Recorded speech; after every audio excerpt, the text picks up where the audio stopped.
ধন্যবাদ মুক্তা ভাইকে। এ পর্যায়ে আমাদের মাঝে বক্তব্য রাখবেন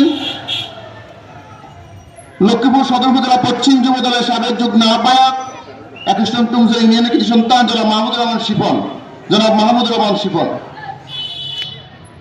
বিসমিল্লাহির রহমানির রহিম। আজকে 21 নং টুমসর ইউনিয়ন কৃষক দল কর্তৃক আয়োজিত আজকের এই কৃষক সমাবেশে উপস্থিত নেতৃবৃন্দ, এখানে উপস্থিত আছেন লক্ষ্মীপুর সদর উপজেলা পশ্চিম বিএনপির সংগ্রামী সভাপতি আব্দুল করিম মিজান ভূঁইয়া।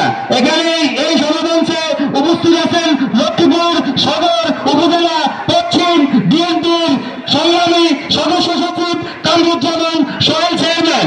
এখানে আরো উপস্থিত আছেন লক্ষ্মীপুর জেলা যুবদলের সিনিয়র যুগ্ম আহ্বায়ক এই 21 নং টুমসর ইউনিয়নের কৃতি সন্তান সৈয়দ রশিদুল হাসান লিটন ভাই। এখানে উপস্থিত আছেন আমাদের সদর উপজেলা পশ্চিম স্বেচ্ছাসেবক দলের সাবেক সভাপতি জাকির হোসেন ভূঁইয়া। এখানে উপস্থিত আছেন সদর উপজেলা পশ্চিম জাতীয়তাবাদী কৃষক দলের সংগ্রামী সভাপতি সুজন ভাই। এখানে উপস্থিত আছেন লক্ষ্মীপুর সদর উপজেলা পশ্চিম জাতীয়তাবাদী কৃষক দলের সাধারণ সম্পাদক হাসান চৌধুরী। এখানে উপস্থিত আছেন 21 নং টুমসর ইউনিয়ন বিএনপির সংগ্রামী আহ্বায়ক আলমাস হোসেন মেম্বার। এখানে উপস্থিত আছেন 21 নং টুমসর ইউনিয়ন যুব দলের সংগ্রামী সভাপতি মুক্তার হোসেন সহ এই ইউনিয়নের অঙ্গ সংগঠনের নেতৃবৃন্দ। সবাইকে আমার পক্ষ থেকে রক্তিম শুভেচ্ছা ও অভিনন্দন।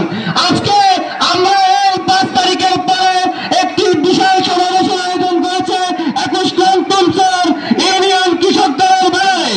আপনারা দেখতে পাচ্ছেন আজকে আমাদের মাননীয় সংসদ সদস্য জননেতা আবুল খায়ের ভূঁইয়া, যে তিনবারের সাবেক আমাদের মাননীয় সংসদ সদস্য, আজকে উনি এখানে উপস্থিত থাকবেন।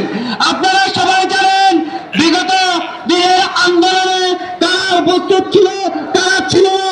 যেমন আমাদের নেতৃবৃন্দ দেশনায়ক তারেক রহমান বলছে, আগে যারা আন্দোলন সংগ্রাম করেছে তাদেরকে আগে প্রাণ দিতে হবে, তারপরে সুবিধাবাদীদের প্রাণ হবে। অন্যথায় যদি আপনারা আমাদের সিনিয়র নেতৃবৃন্দ মাননীয় সংসদ সদস্য আবুল খায়ের ভূঁইয়া, আপনাকে বিরত অনুরোধ করতেছি, যারা বিগত আন্দোলন সংগ্রামে ত্যাগ দিয়েছে, পরিশ্রম করেছে, মিছিল মিটিং আন্দোলন সংগ্রামে উপস্থিত ছিল, আগে তাদেরকে প্রাধান্য দিবেন।